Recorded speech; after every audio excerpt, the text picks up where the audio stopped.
Wow! Ano yan? Fulvic at magnesium. Ito yung dadating lang namin from Nueva Ecija. Ito yung tinimplahan ko kanina sa biyahe. So, Pinagsasama mo pala yan? yes, pinagsasama ko. At gusto ko, bata, masarap yung... Bakit yung binibigay mo sa akin? Ano lang, Masarap Fulvic yan. lang. Sabihin ko wala lang ka pala. namang problema eh.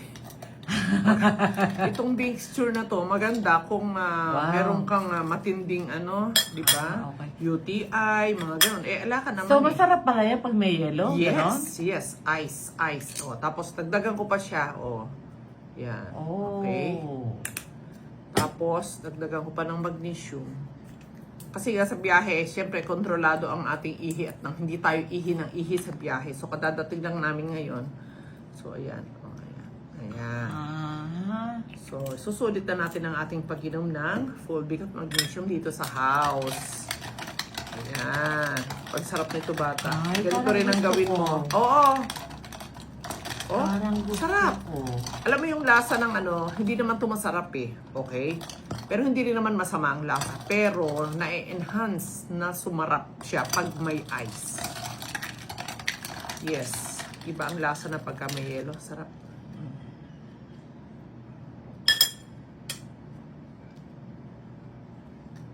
Yung hindi magandang lasa nawawala. Tigim nga.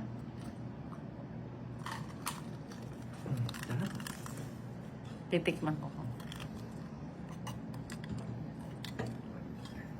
Ay, parang wala lang, ano? Lalang. So, yun. Tip sa inyo. Fulvic and magnesium. Instead na kayo ay uminom ng kung ano-ano. Instead na magkape kayo, Magtsaa?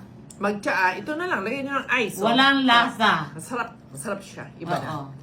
Okay, thank you. Para sa mga, wait.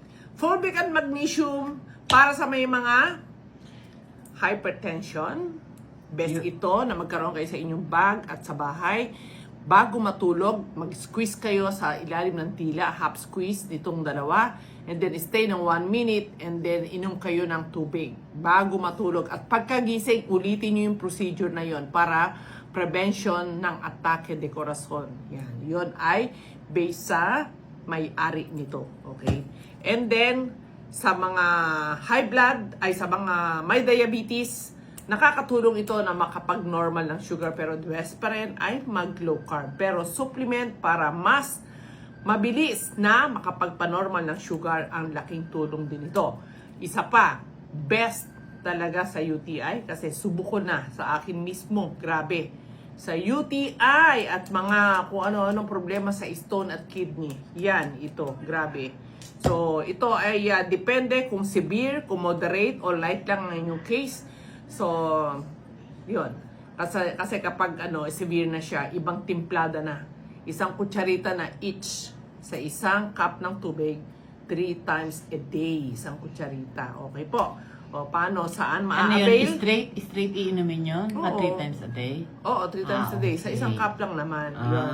Tapos yung mga iinumin nilang tubig bata, Mm-mm. sa maghapon, ito, lagyan nila ng konting patak ng itong dalawa na to. Yan, magtimpla kayo ng 1 liter Yun yung na. mga minor lang ang problema. Hindi, yun na yung Para malinaw severe. lang. Severe na okay, yun. Okay. Ngayon, kung halimbawa lang na napupunan nyo yung ihi nyo, parang may something na... Nabula. Hindi, yung medyo parang gusto siyang mag-UTI, hindi normal ang flow. So, pwede po na ganito lang, timpla lang kayo ng Fulvic magnesium sa bote at ito na ang gawin yung tubig. Okay? Ayan, ganyang kulay lang, Oo. ganyang katapang. Pero pagka na siya, moderate na or malala na, kailangan nyo nang magtimpla ng extra sa 1 cup. Yun yan, sabi ko na isang kutsarita plus yung mga iinumin yung tubig, lagyan nyo rin. Yan. Saan nakaka-avail? Sabihin na naman nila, tanong! Sa Shopee at sa Lazada, sa store ng Lola Anythings nyo. Ano pangalan? Anything Shop. Okay po. So, digit yun, nasa akin po yun. Kaya Lola Anythings nyo. Anything Shop. Yun ang pangalan ng store. Okay po. So, thank you. Bye!